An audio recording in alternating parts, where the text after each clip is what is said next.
Foundation was started in 2002 when I just finished my first master's degree, and I started working in development sector. And while working in health sector particularly, I came across with a kind of subgroup of population, and that was migrant groups. I used to stay in a working women's hostel, and there was a hall point of the workers who used to come from nearby villages and even from nearby districts to Nasik city for their livelihood. So I started interacting with them, and I noticed and realized their pressing and very unique issues. Uh, First of all, nobody was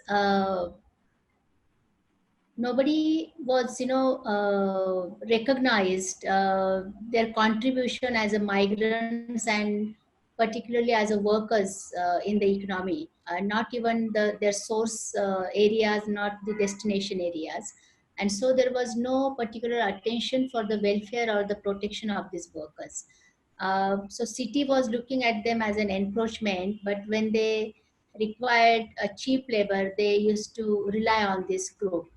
And so this group was always, even then and now, they are always left behind, unattended, and no particular welfare measures are made available for them. So this situation was noticed, and I started thinking, what best can be done uh, to address this group, and how best we can make them more productive assets of the society. They were already productive, and they were contributing a lot into economy, as a laborers. But how best we can enhance their overall work experience, life experience, and when they are migrating, that how that migration can be facilitated to become more safer and more productive. So to my surprise, I also noticed that none of the NGO was working with this group, and then I started talking with NGOs, not just at local level but also at regional level. And everybody was of the opinion that this is highly mobile group, and how you will conduct activities for them. Today they are here, and maybe tomorrow they will be somewhere else. So how you are going to monitor the impact what you're going to do? And that was the reason. Even then and now, with the almost the same situation, none of the funder or the major funder or donors were willing to support activities for this group. And government was, I would say, it was in a denial mode, that migration is not happening. Even if it's happening, people, especially young groups, are migrating just for a fun or for the attraction to the city lives. So it's not kind of a distress migration. But then slowly, this was the background, and the situation. I started thinking very deeply about this group, and then I thought, okay, if nobody else is working, let me give a try. Let me put in some efforts, and let's see how best we can bring at least some change in the lives of this group. So in 2002, I started working with this group, and it was a very, very rapid assessment with migrant groups. And it was, kind of a family migration. People were coming with, their whole family, with small children. Sometimes even old people used to be with them. And it was a demand came from a migrant women particularly, that we are working on the construction sites, or even in the nearby agriculture sites. And we are not sure. We are leaving our children behind on the open hall point where we are staying. We are not sure when we'll be returned back in the evening, we'll able to see our child. So it will be really good and helpful if you can have some kind of creche facility for this, for our children. So based on that necessity and uh, requirement of the workers, we started our very first creche for migrants children, with support of local builders association, and even other like-minded social workers and other groups. While working with crash children, we realized there are certain health issues, and that's how we initially started focusing on the health issues of workers. And the biggest challenge for them was, uh, very pathetic living conditions, literally staying on the roadside, on the pavement or on the open spaces, no facility of the sanitation, drinking water. And so, ample or the different kind of health problems were noticed among them, including the skin diseases. So we started working on awareness and, how best they can take care of their health in the given situation. But that's how it led. This situation led towards the advocacy with government, and then we started advocating with the local municipal corporation and other government bodies, and how best we can provide basic amenities for these workers. And then we realized that, there is a this issue is not that simple; it is also a political issue. The local government responded that, they are not citizens of our city, and our resources are meant for the local citizens. So these all are outsiders, and, we can do our best what we can, but, we can't assure separate resources for this group. So that was kind of, agenda setting for us, for our future advocacy. And from health point, we also realize there are other very important social determinants which are affecting their health. Likewise, I mentioned the living condition or their livelihood, or there used to be lots of wages exploitation cases by the middlemen or the contractors. So then we slowly expanded our journey from health towards these points, and then we started focusing on how the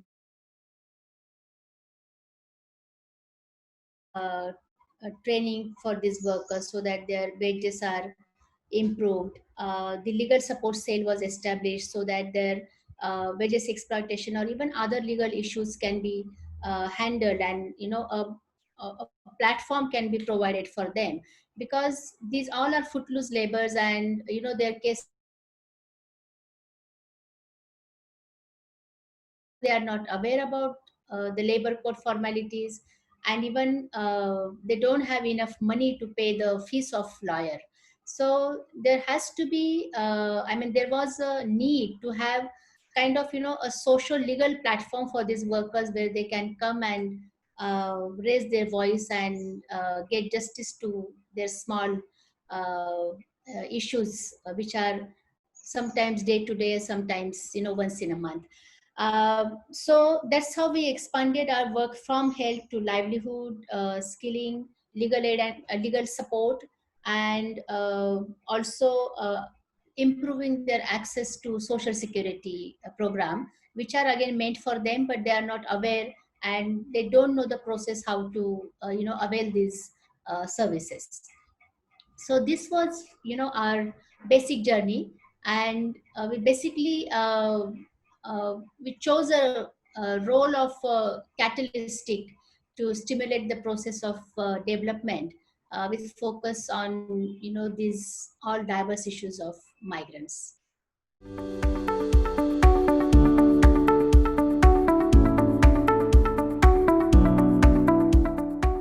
I would like to give example of tribal department's engagement in this work. We started working, we work with all kind of migrant groups, but then during our few studies, both local studies, regional and even national studies, the data reflected that the livelihood migration among tribal groups is higher than the other social groups, followed by scheduled caste and other backward groups. So we started focusing more on the tribal migrants, and that's how we engaged with the state tribal department. And in 2013, with active support of Union Tribal Ministry, a very dedicated approach to address the tribals' livelihood migration from their source areas, basically to, how best we can strengthen the livelihood situation of these migrant tribal long-term process. Migration can't be stopped in a month or two or in years. Uh, the migrants were willing to migrate and they want to come to cities for livelihood. This center is also working how this migration can be made safer and productive. So we provide pre-departure and even on-arrival trainings for these workers, both at source and destination ends. And we provide very active handhold support to avail the skilling services or the job linkages. So this center is basically working towards research on the tribal migration issues and the solutions as well at source areas and at the destination areas. So this model was also studied by National Commission for Scheduled Tribes, and the commission recommended the Union Tribal Ministry that this model should be replicated in other states as well, where such tribal migration situation exists. And then afterwards, Union Tribal Ministry decided and commissioned a national study to Disha Foundation to understand the tribal livelihood migration situation in other states as well, likewise Maharashtra. So we conducted these studies in almost 13 states, and it was a composition of source states, basically all the sending states and the tribal where tribal population density is higher, like Madhya Pradesh, uh, some part of Gujarat, some part of Maharashtra, Odisha, uh, some part of Rajasthan. And we also had destination states. And we all know that lack of migrant workers data is a major problem. So that migration data repository is being set up. And this data will be collected at all village level by the frontline workers, government frontline workers, not just in villages but also at the city level, just to capture both the outgoing and the incoming migration. And this data will be captured in detail in 4 different segments, including your social demographic profile, your status of livelihood at the village, the status of social security coverage or the inclusion, their migration pattern, and the nature of work they are doing, their recruitment uh, uh, ways, what kind of issues they face during migration, and what are the and requirement or the support request of the workers. So based on this data analysis, ministry is planning to have a very evidence-based programs and policies, both new policies and also bridging the gaps into existing program and policies. So I think this is a major step by government. The second one is towards the empowerment of migrant workers. So Ministry and Disha Foundation together has developed information manual for these migrant workers, which will be available in the manual form and also in the video form for easy access to migrant workers. And the objective of this manual is basically empowering migrants uh, to make them aware and also help them to access all the government programs pertaining to livelihood, health, social security, legal, and education services, not just at the source level, but also at the destination level. So before and during the migration. So I think this information manual would be a major step towards empowering migrant workers. And as I mentioned earlier, the migration data repository, that would be a very important data bank, a kind of one-stop data solution and a digital data solution, which can be accessed by all tiers of government departments to make more informed programs and policies. There are then kind of uh, specialities of states which are emerging in terms of migration. For example, Odisha and Jharkhand, workers are migrating to few states, for example, to Goa. So the Goa's fishery sector is heavily dependent on the Jharkhand and Odisha workers. Or Punjab's agriculture is heavily dependent on Jharkhand and Odisha workers. So, that interdependency among states has been increased due to this migrant labors, and I think it's good for economy, and uh, we should develop our future strategies as such, so that it can become win-win for all the sectors, for the receiving states as well as for the sending states, and of course for the welfare of the workers.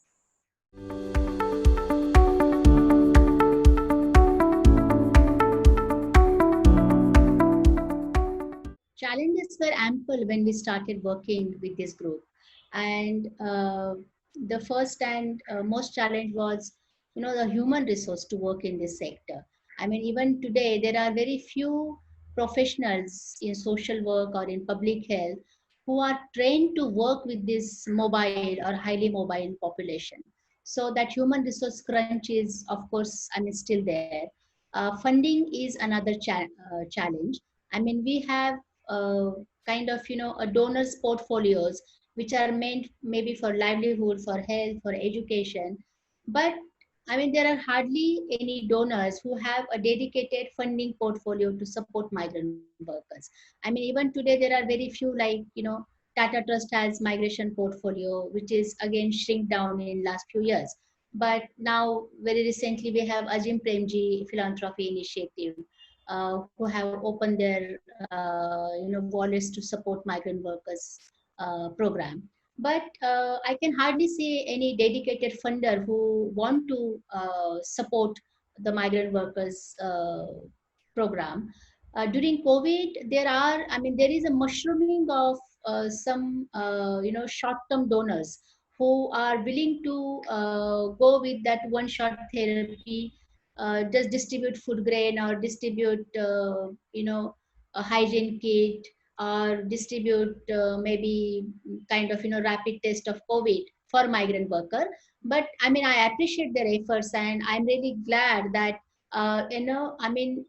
during COVID time, the migrant workers issue has been surfaced, and everybody could see their plight, which was earlier not the case. So now everybody is aware about their issue, and I really hope that, if we can have some serious donors, and they make their strategies to support migrant workers in coming years, that would be really great. I'm really hopeful for that.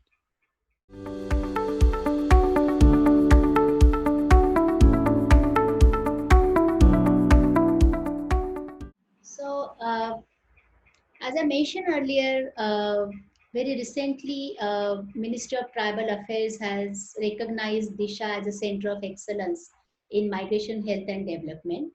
So, as a mandate of this center, we'll be working very closely with the Union Tribal Ministry and other national key line ministries, including Ministry of Health, Ministry of Labor, and Ministry of Housing and Urban Affairs.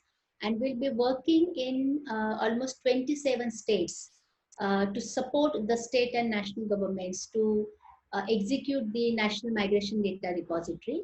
We will also work with state governments and the local civil society organizations to empower the migrant workers through the information manual we developed, which is called as Shram Sathi.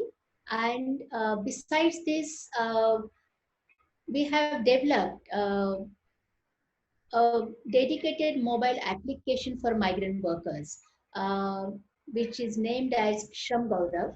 This is Android mobile application. And the idea for the launch of this application is to reach out to the millions of migrant workers to provide all the basic support services, which we are otherwise providing through our physical migration support centers in Maharashtra, Goa, and NCR Delhi. So the idea is not each worker can come to your center. So instead, digitally, we will reach out to these workers, and they can simply notify their request or support request to Disha through this application. So this application is currently under pilot only in Nasik city, but it will be very soon scaled up in all tier 2 and tier 3 cities of India.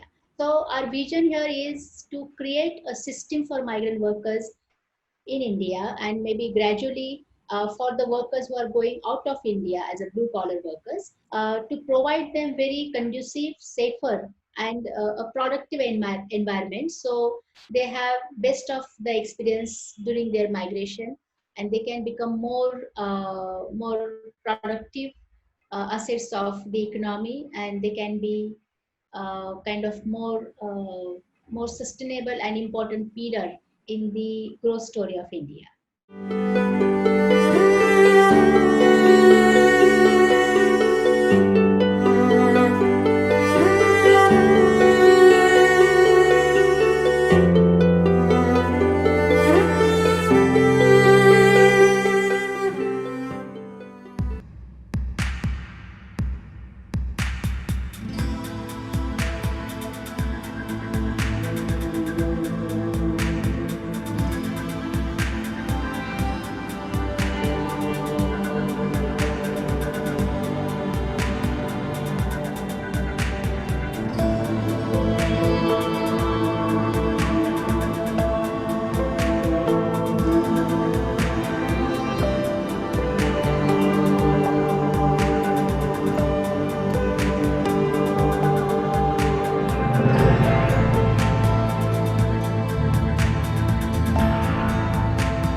So I think our engagement with all these different departments you mentioned, it developed very gradually, and as and when it comes, I mean, any particular issue we noticed, and then we started interacting with the respective department.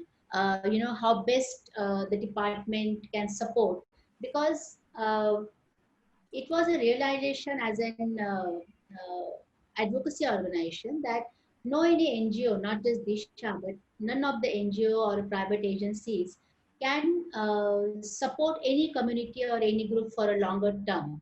It is always a crunch of resources, and that can't be sustainable. I think it's just the government who can make such kind of programs on long term and more sustainable.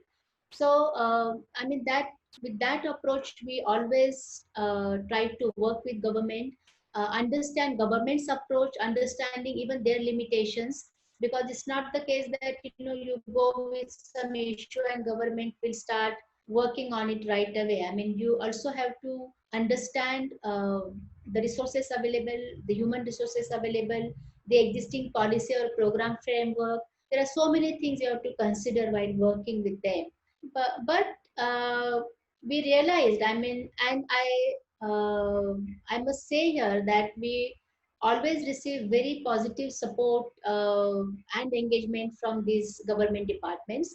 It was also learning that government is receptive and is always ready to accommodate new programs or support any particular group which is otherwise not included into their existing programs. But you have to make a case, you have to go with some facts and figures.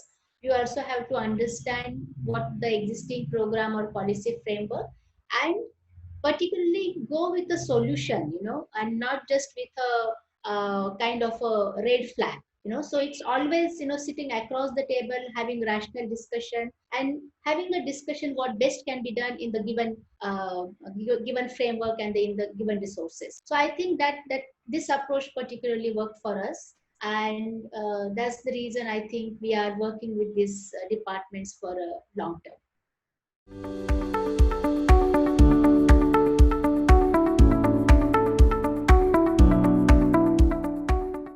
Yes, certainly. I think uh, while working with not just with migrants but any vulnerable group, uh, any organization should have their basic assessment, including their basic social and economic profile, the particular topic you want to address, the all the basic details of that issue. I think a primary study or maybe a pre-intervention study is always a good idea, even to understand the impact of your work, maybe after the program. So I think for NGOs, pre and post intervention studies should be the key, to not just to analyze your own impact, but also to see, what kind of important changes you could or you can bring into the lives of community.